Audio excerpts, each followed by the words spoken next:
नमस्कार, उत्तराखंड के इस खास बुलेटिन में आपका स्वागत है और मैं हूं आपके साथ शिपवन शर्मा। तो चलिए शुरुआत करते हैं बुलेटिन की।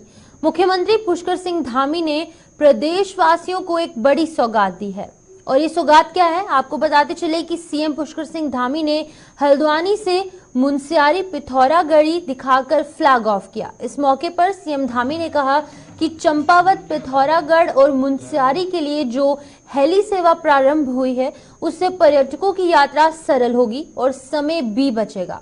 साथ ही आपदा के समय में उपचार और स्वास्थ्य सेवाओं के लिए ये योजना बहुत कारगर साबित होगी।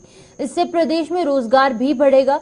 सीएम ने कहा है कि ये हेली सेवा पर्यटन की दृष्टि से श्रद्धालुओं और यात्रियों की यात्रा को बेहतर और सुविधाजनक बनाएगी और साथ ही साथ इस हेली सेवा से दूर दराज के रहने वाले लोगों को, जो स्थानीय लोग हैं वहां के, उनके जीवन में क्रांतिकारी बदलाव आएगा।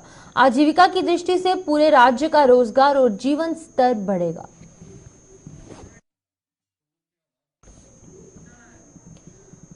हल्द्वानी से कुमाऊं के लिए आज से हवाई सेवाएं शुरू हो चुकी हैं। बता दें कि गौलापार हेलीपैड से चंपावत, पिथौरागढ़ और मुनस्यारी के लिए उड़ान सेवा के अंतर्गत हवाई सेवा शुरू हुई है। आपको बता दें कि मुख्यमंत्री पुष्कर सिंह धामी ने वर्चुअल रूप से इस हवाई सेवा का शुभारंभ किया। इस दौरान लाल कुआं विधायक मोहन बिष्ट सहित जनप्रतिनिधि और अधिकारी भी मौके पर मौजूद थे।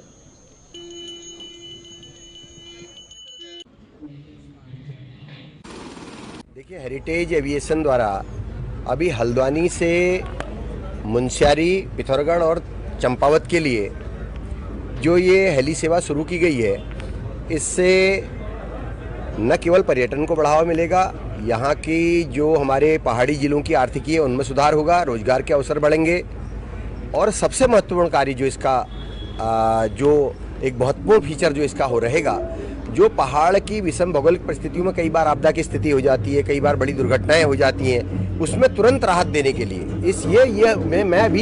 मैंने अपने संबोधन में भी इस बात को कहा था कि ये हवाई सेवा नहीं है, ये तो ये जीवन देने वाली सेवा है। ये लोगों को जीवन देगी, नया जीवन देगी और कई लोगों का जीवन इससे बचेगा और न केवल यात्रा सुगम होगी, पर्यटन को बढ़ावा मिलेगा। हमारे क्षेत्र में चूंकि पार्किंग की व्यवस्था अभी कम है, उसका विस्तार हम लोग लगातार कर रहे हैं। सड़कें कई जगह पर सिंगल लेन है, उनको भी हम डबल लेन करने की कोशिश कर रहे हैं। यहाँ ये पर्यटकों के लिए बहुत अच्छी सुविधा है, सरलता और सुगमता है। जहाँ 10 घंटे का रन होता था टैक्सी के द्वारा और काफ़ी उबड़ खाबड़ रोड होती है वहाँ पे, इससे हेली से हम लोग 1 घंटे में पहुँच जाएंगे और प्राकृतिक दृष्टिकोण से बहुत अच्छा लगेगा। वहाँ पे सुरम्य क्षेत्र है, सारा संसार एक मुनस्यार कहलाता है और मिनी कश्मीर भी कहलाता है पिथौरागढ़ को। तो पिथौरागढ़ के सीमांत जनपद के जो ये हेली सेवा शुरू की है, मैं सरकार को बहुत बहुत शुभकामनाएं देता हूँ और बधाई देता हूँ। आपका नाम? मेरा नाम भरत सिंह रावत है। विधानसभा में विशेषाधिकार हनन कमेटी की आखिरी बैठक हुई, जिसमें पीएमजीएसवाई के चीफ आरपी सिंह ने कार्यप्रणाली को लेकर चर्चा की। विशेषाधिकार कमेटी के अध्यक्ष खजान दास का कहना है कि आज बैठक पूरी हो चुकी है।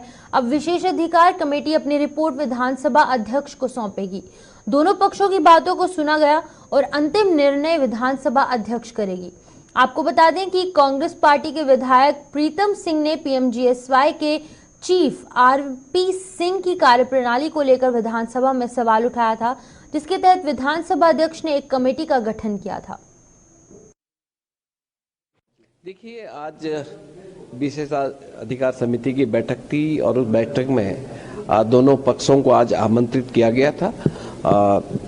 चीफ पीएमजीएसवाई और माननीय विधायक चक्राता श्रीमान प्रीतम सिंह जी को, और दोनों पक्षों को सुना गया और उसके बाद जो डिसीजन है वो सुरक्षित रखा गया। आने वाली जो तारीख होगी उसमें डिसीजन लिया जाएगा। फिर हम समिति अपनी रिपोर्ट माननीय अध्यक्ष जी को सौंपेगी और अध्यक्ष जी उसमें निर्णय लेंगे। यानी आज बैठक पूरी। मुख्य सचिव राधा रतूड़ी से गुरुवार को सचिवालय में गुरुद्वारे की हेमकुंड साहिब मैनेजमेंट ट्रस्ट के अध्यक्ष नरेंद्रजीत सिंह बिंद्रा ने भेंट की। नरेंद्रजीत सिंह बिंद्रा ने मुख्य सचिव को जानकारी दी कि गुरुद्वारा ट्रस्ट द्वारा 25 मई 2024 को तीर्थ स्थल की हेमकुंड साहिब की यात्रा का शुभारंभ किया जाना है और 10 अक्टूबर 2024 को कपाट बंद किए जाने की तिथि घोषित कर दी जाएगी। वहीं पर राज्य सरकार द्वारा इस पर सहमति दी गई। मुख्य सचिव राधा रतूड़ी ने कहा कि प्रशासन द्वारा इस दिशा में पूर्ण सहयोग किया जाएगा।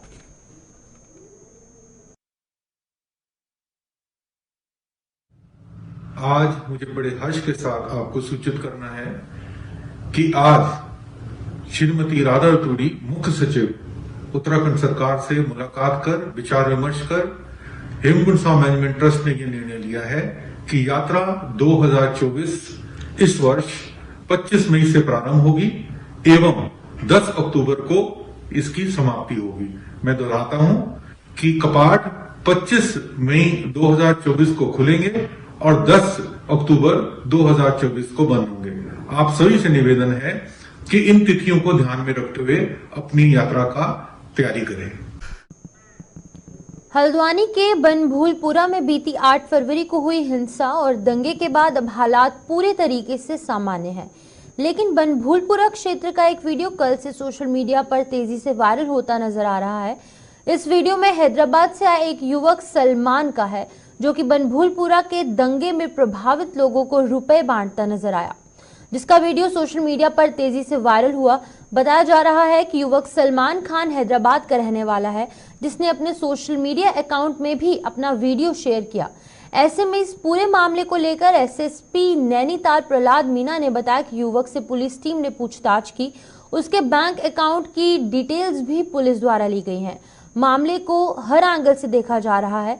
वहीं पर नगर निगम की तहरीर पर पुलिस ने अब्दुल मलिक, उसकी पत्नी साफिया, मलिक अब्दुल रजाक, अख्तारी बेगम, नवी रजा खान एवं गौस रजा खान पर धोखाधड़ी, षड्यंत्र रचने, मरे हुए व्यक्ति का नाम उपयोग कर सरकारी भूमि पर अवैध कब्जा करना, अवैध प्लांटिंग जैसे मामले में मुकदमा दर्ज किया है, जिसकी जांच की जा रही है। देखिए, सोशल मीडिया में एक वीडियो वायरल हुआ जिसमें यहाँ पे किसी व्यक्ति द्वारा कुछ लोगों को पैसा बांटने का मामला संज्ञान में आया था। इसमें जांच करने पे और पूछताछ करने पे पता लगा कि एक ऑर्गेनाइजेशन है हैदराबाद यूथ करेज के नाम से, उनके कुछ लोग यहाँ पे आए, उन्होंने कुछ लोगों को यहाँ पैसा बांटा है।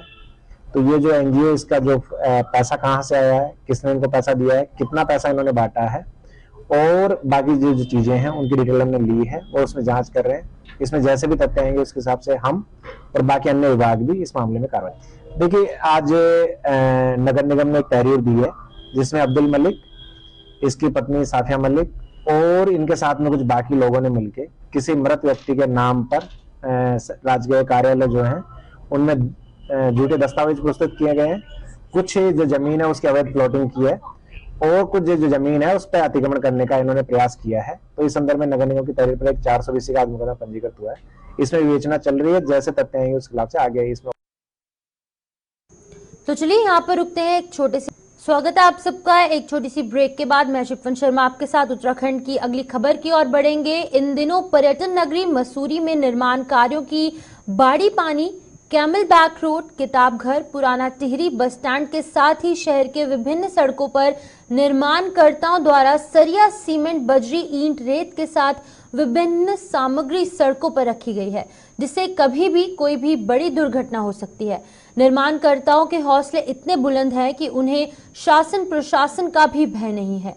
नगरपालिका और लोक निर्माण विभाग द्वारा भी इसके खिलाफ अब तक कोई भी कार्रवाई नहीं की गई, जिससे कि जगह जगह निर्माण सामग्री के ढेर लगे हुए हैं। हालांकि नियम अनुसार 24 घंटे के भीतर सड़कों से निर्माण सामग्री हटाए जाने का प्रावधान है, लेकिन इसके बावजूद भी संबंधित ठेकेदारों द्वारा जगह जगह पर माल डंप कर दिया जाता है। वहीं इस बारे में नगरपालिका शासी अधिकारी राजेश नेथानी ने कार्यवाही का आश्वासन दिया है। इसमें हमने अपने अभियंत्रण विभाग को यानी साहब को कह दिया है कि वो चालान की कार्रवाई करेंगे और जितनी भी जगह हमारे ये मलबा पड़ा हुआ हमारे वर्क एजेंटों को भी आदेश कर दिया है कि वो उनकी सूची दे और उनकी चालान की कार्रवाई करें। लगभग सभी सड़कों पे ये हाल है कि आना जाना मुश्किल हो गया है। वाहन वहाँ पे चोटिल हो रहे हैं, जो स्कूटी सवार खास करके चोटिल हो रहे हैं वहाँ पर। उसके बावजूद भी अभी तक कोई कार्रवाई नहीं की गई। नहीं, इसमें चालान की कार्रवाई करेंगे। एक्चुअली इसमें जो बाईलॉज है उसमें ये है कि अगर कोई सड़क पे मलबा उतारता है तो उसे नगर पालिका से परमिशन लेके शुल्क जमा करके परमिशन लेनी होगी और 24 घंटे के अंदर उसको शिफ्ट करना होगा। तो यहाँ पे कोई भी परमिशन ले नहीं रहा है, तो इसमें हम सर्वे करा के और सबकी चालानी की कार्रवाई करेंगे। जिस उम्र में लोग घर में आराम करने का शौक रखते हैं, उस उम्र में एक महिला सैकड़ों किलोमीटर साइकिलिंग कर स्वास्थ्य के प्रति लोगों को जागरूक करने का काम कर रही है। हरियाणा की 65 वर्षीय महिला साइकिलिंग कर अपने नाम कई जो नाम है वो लिख चुकी है। अब बढ़ती नशाखोरी को कम करने और स्वास्थ्य को लेकर लोगों को जागरूक करने के लिए हरियाणा से काठमांडू के लिए साइकिल यात्रा पर निकल चुकी है। 65 वर्षीय कमलेश राणा ने बताया है कि 2019 में उन्हें शुगर और हाई बीट की दिक्कत हो चुकी थी, जिसके बाद कि उन्होंने शुगर बीमारी से लड़ने का फैसला लिया और साथ ही साथ साइकिलिंग करने का फैसला किया गया। धीरे धीरे उनकी शुगर कंट्रोल होने लगी और अब वो शुगर बीमारी को मात दे चुकी हैं।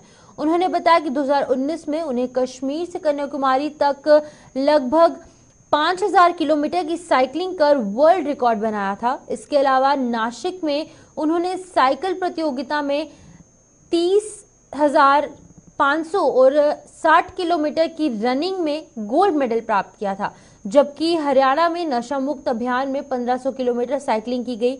अब वो हरियाणा से उत्तराखंड और नेपाल तक का स्वस्थ और नशा मुक्ति अभियान को चलाने के लिए साइकिलिंग कर रही हैं। मुझे प्रेरणा तो मुझे 19 में बहुत ज्यादा शुगर हो गई थी 440 और हार्ट बीट भी थी मुझे और कोलेस्ट्रॉल भी था। तो फिर मैंने ना एक दिन दवाई ली और ना मैंने एक दिन भी परहेज किया और मैंने साइकिलिंग की। शुगर की वजह से मैंने साइकिलिंग शुरू की थी और जब मेरी साइकिल से शुगर खत्म ही होगी, बिल्कुल ही जब से ही खत्म होगी, तो फिर मैंने कश्मीर से कन्याकुमारी का ये 5200 किलोमीटर साइकिल चलाकर वर्ल्ड रिकॉर्ड बनाया और इससे पहले 2000। शैलेश मटियानी पुरस्कार चयनित शिक्षिका कुसुमलता गाड़िया का विद्यालय में आयोजित वार्षिकोत्सव में ग्रामीणों ने सम्मानित किया। लोगों ने शिक्षिका का बेटी की तरह स्वागत किया। वहीं ग्रामीणों ने शिक्षिका की तरफ से तारीफ करते हुए कहा कि हमारे बच्चों को बेहतर शिक्षा मिल रही है। गौरतलब है कि सीमांत जनपद चमोली के पोखरी ब्लॉक के राजकीय उच्चतर प्राथमिक विद्यालय बीना की शिक्षिका कुसुमलता गड़िया का भी चयन शैलेश मटियानी राज्य शिक्षक पुरस्कार 2023 के लिए हुआ है। राज्य में शिक्षा के उन्नयन और गुणात्मक सुधार के लिए उत्कृष्ट कार्य करने वाले 17 शिक्षकों को शैलेश मटियानी राज्य शैक्षिक पुरस्कार 2023 मिलेगा। प्रारंभिक शिक्षा के 11 शिक्षकों, माध्यमिक के 5 और प्रशिक्षण संस्थान के 1 शिक्षक को ये सम्मान मिलेगा।